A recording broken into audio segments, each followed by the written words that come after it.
Johnny Ken Show, John Cobell and Ken Champo. All right, if you're just joining us, today we had an extended interview with our anonymous informant. We've disguised his voice. He's got connections to the Fullerton Police Department. And we're going to be playing excerpts now for the rest of the hour. Each segment has fascinating material in it based on his knowledge of what's going on inside the Fullerton PD in regards to the Kelly Thomas beating. So let's roll the tape for segment number one. What else do you know? I understand you have contact with some Fullerton police officers. I have some contacts within the police department. Yeah, quite a few. And yeah, go ahead. And obviously, I'm sure many of them are very upset by all that's gone on. The majority of the Fullerton police officers are very upset and are having a hell of a job trying to do their job from day to day with people screaming and yelling at them because nobody knows who those officers were, so you're not sure who's pulling up on you when you have contact with them. Does everybody in the Fullerton PD know who the six are? I would say without a doubt. I would say the majority of the Fullerton Police Department knows who the six are, if not everybody. Now, from what I understand, and I want this to be in your words, the officers who committed the act against Kelly Thomas, they were allowed to see the video from that city camera? This is allegedly what happened. I believe it to be true, but I'll have to say allegedly for now. They were shown the video while they were writing their report on the incident so that they could kind of recount what happened and put it on paper. Is this a routine procedure, do you know? Well, from when you spoke with the district attorney's lady on Friday, I wouldn't believe that it would be a routine procedure. They don't want the witnesses seeing the video before they get recorded testimony. Why would you allow a police officer to see the video while he's writing the report? Shouldn't the report come from the initial contact with the suspect? You put everything down the way you believe it happened, and the video comes later. Yeah, I mean that would seem to make sense. As generally, I thought police officers write down what they just experienced, and then you find out if they're telling the truth. Correct. But in this case, wouldn't they know that this videotape is extremely damning, and could end up putting them all in prison? I would think so. Not only that, but I can also tell you that night there were 3 dispatchers on duty in that office, and all 3 dispatchers, one male and 2 females, observed that video as it was taking place. And did they take any action? Did they call for other cops to get the new cops to stop the old? I believe they were just in shock while it was going on, while it was happening. Well, from what I've heard, they were probably just in shock. Does anyone call the police chief, Mike Sellers, and say, you won't believe what just happened. You've got to come and see this? And immediately do something with those cops? Immediately suspend them? I would think you would, because that video feed that those 3 dispatchers were watching is also played in the watch commander's office where there is a lieutenant on duty. Do we know if he saw the video as it was happening? I believe he did, but I can't say for sure. I know the video's played as it's played in the dispatcher's office on the TV in the lieutenant, the watch commander's office. How can we... It's a live feed. Do you have any idea how we could get the names of the officers involved? Yes. Yeah. I believe we could. I mean, is there any way... I believe we could. Is there any way you could get it for us? It's very possible. I can tell you a lot about one of the officers. That is the main officer that you see in the video. All right. Tell me what you know. Yeah, go ahead. I just wanted to clear one thing up. On Friday, towards the end of the show, they did release one officer's name that people believed was the officer. I believe people believe that he is the one that was whacking the young man in the head with a taser Hampton, Officer Hampton. It was not Officer Hampton. I can tell you that with 100% certainty. Right, that was on the Fullerton's Future.org Correct. It was blog. not. And then we read, It was not. and then we read the attorney's statement threatening them with a libel suit over it. Right. Okay, so you're saying he was not part of the six? Hampton. He was there on scene. He showed up later on when the suspect was on the ground. And Hampton actually is one of the officers that got on him and tried to handcuff him, but had to get off because the officer that was beating him in the head, the blood, was going over Hampton. So he had to back off the suspect because he saw the blood coming onto him. Oh, so when the most violent of the officers was smashing Hampton's head with the butt of that taser gun? Thomas's head. Thomas's head, excuse me, yeah. Yes. All right, so he's slamming Thomas's head with the butt of a taser gun, and that's when Hampton tried to come in and handcuff? And he tried to handcuff him to stop the situation, but the blood started spurting on him, and he had to get off. Did anyone try to... Because the officer repeatedly was whacking him in the head with the taser. All right, did anyone try to restrain that officer in any way? I don't believe so. He's a big guy. Very big. Okay. Can you hold on? Can you hold on for a moment? Sure. All right. When we come back, all right. Let's stop here. We're back live.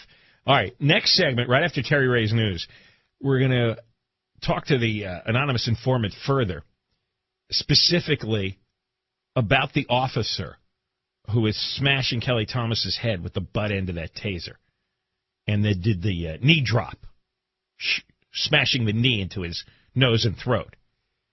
This guy has a unique history as a police officer, as you'll find out in the next segment.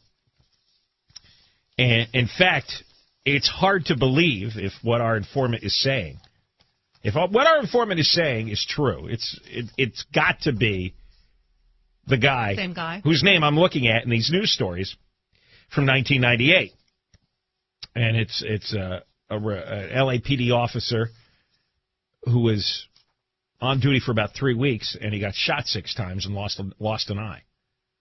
Ended up getting a pension settlement from LAPD, and then he went on to Fullerton. Now, there's a lot of people spreading his name out on Twitter, and a lot of people posting his phone number and his address.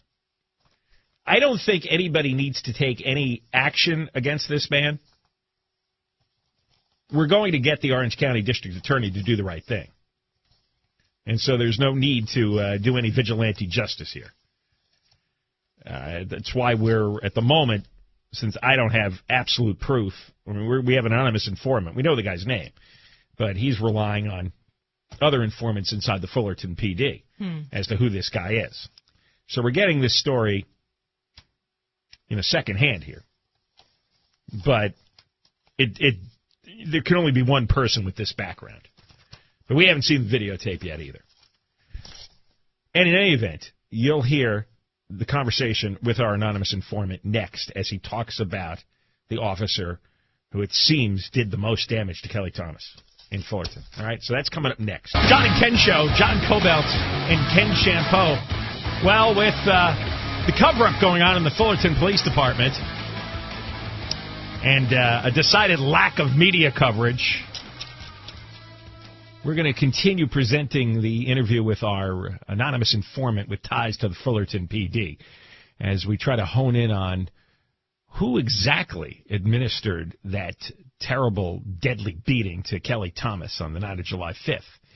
Now, we did this interview earlier, and we pick it up as we try to get a handle on who the main culprit was who did the beating with the butt end of the taser gun and did that drop knee move on Kelly Thomas's nose and throat.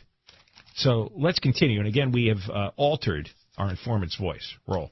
Let's focus in on the officer that you said in a previous conversation had hit Kelly in the back of the head repeatedly with the butt of a taser gun. Was he also the same one who did that drop knee technique where he slammed his knee into Kelly's nose and throat?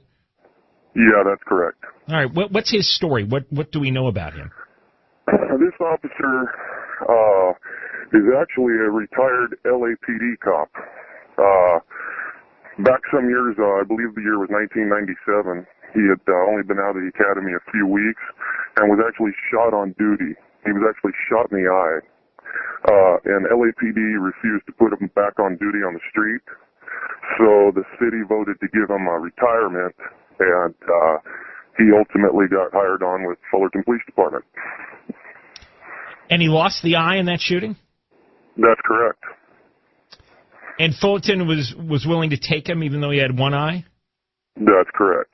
And what did he have in the other eye socket, a glass eye? He has a glass eye. Well, there can't be too many police officers in Fullerton with a glass eye. I wouldn't think so.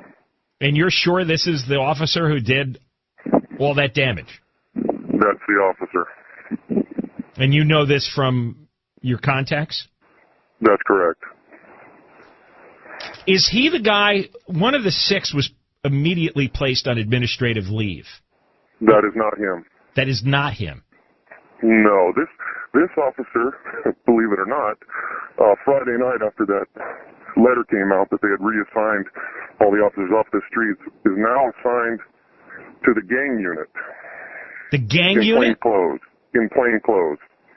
I thought he was being taken off the street. He's off the street.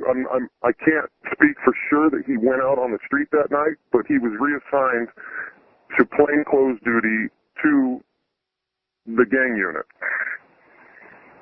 But so he's not working in an office? He was walking around the station that night, I can tell you that, in plain clothes and had been reassigned. I can't say for sure that he went out on duty. Okay. So just to recap here, we're talking about a guy who was LAPD officer. After 3 weeks, he gets shot, loses an eye. LAPD lets him go, gives him a settlement. He goes on to work at Fullerton. He's the guy who is smashing Kelly Thomas in the back of the head with the butt end of the taser gun. That's correct. And doing the drop knee smash into the nose and throat. And now he was not on administrative leave, but he was reassigned to a gang unit in plain clothes. Correct. And I'm going to drop another bombshell on you right here. Go.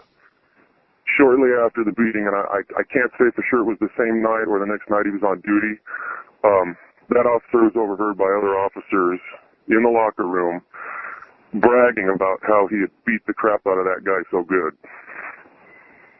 Bragging? Bragging.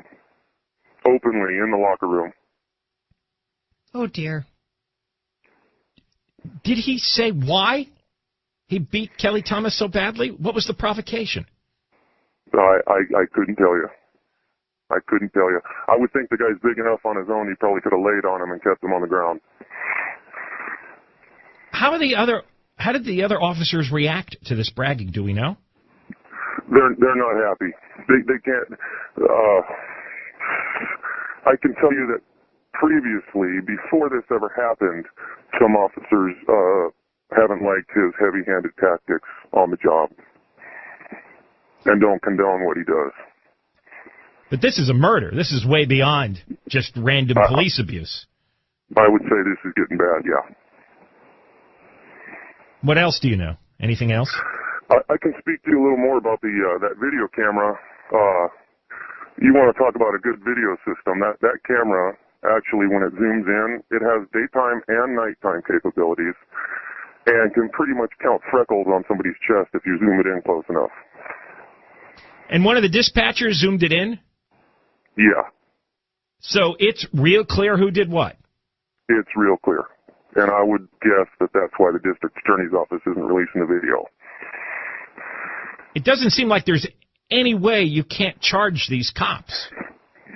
You wouldn't think so. If what you're saying turns out to be true. Yeah. Well, I know people who've viewed that video on those screens, and they know how clear it is. So have you heard why they were protected for 3 weeks and still allowed to go on the street?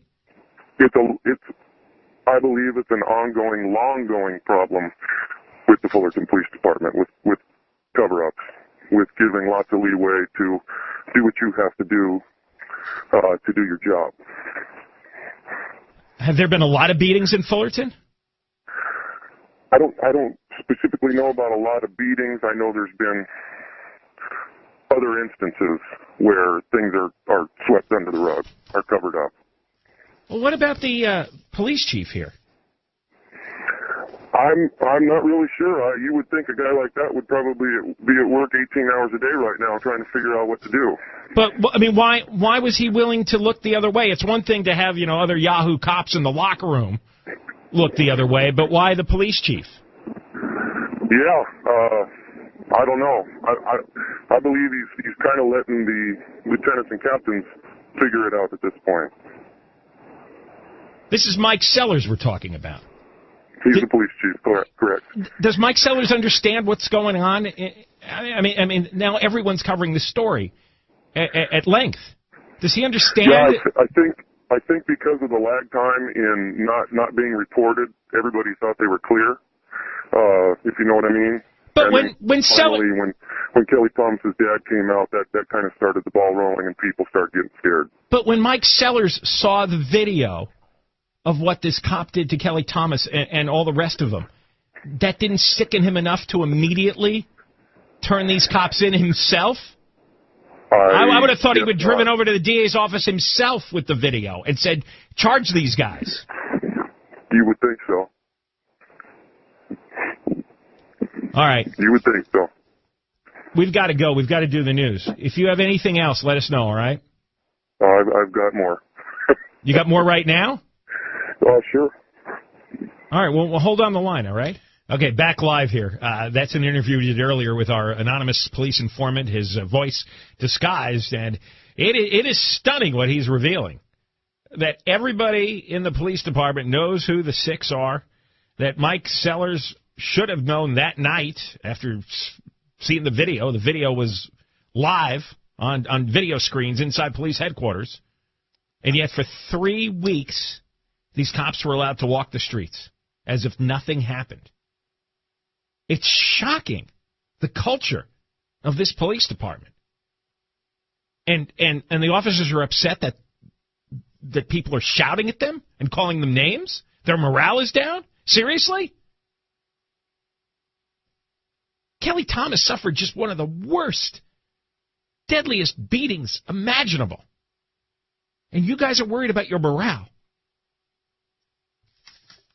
And on top of that, they hired a lawyer to insult Kelly Thomas to his dad's face. Bruce Pryatt said to Kelly Thomas's dad, Ron, your son wasn't a rocket scientist. I don't know how people live with themselves. We got another segment to play of this interview. And we'll talk more about it in the 6 o'clock hour. In the 6 o'clock hour, we're also going to play you the audio of the video from the bus outside of this beating site, Orange County Transportation Authority bus. You'll hear passengers boarding the bus talking excitedly, breathlessly, about what they just witnessed. They saw the beating. So that's all ahead. John and Ken, KFI AM 640, more stimulating talk radio. KFI News covers Orange County. Cops say he's the suspected driver of the Camry. In Huntington Beach, Steve Gregory, KFI News. A woman in Laguna Woods was walking her dog when a coyote snatched it up and ran off. John and Ken Show, John Cobell and Ken Champeau. All right, the final part of the interview we did with our anonymous informant who has ties to the Fullerton Police Department. It's about the Kelly Thomas murder that those 6 officers participated in. And we had this interview about 2 hours ago. We've been replaying it. And so far, nobody's called us to say, your guy has the wrong information. And the last segment, we focused on one of the main combatants, a police officer who used the butt end of a taser gun to split Kelly Thomas's head open and then used his knee to smash his face and throat. And that officer has an interesting background. Lost an eye in a shooting when he was an LAPD officer back in 1996, less than 3 weeks after he graduated from the police academy. I've got 2 news stories in front of me about this guy. I'll read them to you coming up after the 6 o'clock news. When we ended, I thought we were going to end the interview a couple of hours ago, and then he said, "No, I've got more." He kept saying that. He kept saying that. So we held him for a third segment. We're going to play that third segment now. Roll. What else do you know that's worth telling? Well, I can tell you that Fullerton PD is what's called a paperless department. So everything's on computer, done by computer. So after those reports were written and allegedly kicked back down to be rewritten and rewritten and rewritten, every time one of those computers was logged on to change something, it's been logged. So, are you saying they kept rewriting the report? That's correct. To do what? Allegedly, the higher-ups didn't like the way the report was written and sent them back to be rewritten in a different way. So what, to clean up some of the violence? To clean up some things they didn't like. Do we know what was in the report? If there was anything in the report that indicated why Kelly Thomas was seized upon? Like what he did originally to set off these cops? The only thing that has been relayed to me is that he was matched the description of somebody who was breaking into the cars, obviously, and that he ran from them when they tried to do a simple search on him. That he ran away? That he ran away, correct. Okay. And 2 officers were able to tackle him and take him down, and that's when it began. So the reports are rewritten, and you're saying that there would be a record of all these rewrites somewhere in the Fullerton? That's correct. Because every time you log on to the Fullerton computer and then you hit save, it goes to the main computer where next time you change it's different. But it logs in you have to log in every time. Okay, so there'd be a record of all the logins by all the cops as they kept rewriting the reports. That's correct. All right, what else do you know? The tasers, I know quite a few people have said they tased him 5 times, 6 times, whatever it may be. I don't know. I can tell you a little bit about those tasers in general. But those tasers actually have a plug-in mechanism that back at the police department, they can actually tell how many times you pulled the trigger to tase somebody. It's like a diagnostic reading on a car, how you would plug it in. Yeah. So in actuality, each officer, if there was 5 that were deployed, they could have each tased him twice. That would have been 10 tasings. So there's a record of that. What you're explaining here is there's a lot of easily available evidence. That's correct. Do we know if the Orange County DA investigators have been in the Fullerton PD headquarters to collect all this? I can't tell you that. I believe that before they would get there, the feds are probably going to come in and take everything. Yeah, because there's an FBI investigation. Right. And maybe a civil rights investigation from the Department of Justice. Correct. All right. Anything else? Let me fish through some other stuff and see what I can come up with for you. Okay. I do have one question, if I may. Yeah. This is Steve Gregory here. Is it your understanding that the call that night was about a particular individual with no name, or was it your understanding when the call came in that they identified Kelly Thomas specifically? No, my understanding is that it was a blank call from somebody that had come out somewhere in the area and had seen somebody looking into cars. Did the call come? Do you know where the call came from? Originated from a business or from an individual? I believe it came from an individual. Okay. Thank you. All right. Yeah. All right, listen, anonymous informant, thank you for coming on. And no problem. At any point, if you've got any more relevant information, we'll put you on, all right? Okay. All right, thanks very much. He's the only guy, we're back live, only guy we can get any real information from. We're going to talk about specifically the news stories from 1998 that discuss this particular police officer that our informant said did a lot of the beating. In his history... The ex-LAPD cop. Ex-LAPD cop. He was a cop for 3 weeks, shot 6 times, lost an eye. LAPD did not want him back, engineered a settlement, and then he went on to the Fullerton PD. He's got a glass eye. And we've played that interview 2 hours ago, and we don't have anybody in law enforcement or the DA's office calling up and saying, no. You're wrong, John. You're wrong. So we'll read to you. We'll talk about why I don't want to give out his name yet, and we'll read to you the two stories from the L.A. Times from 1998. Terry Elmer has the news now. John and Ken, KFI, AM 640, more stimulating.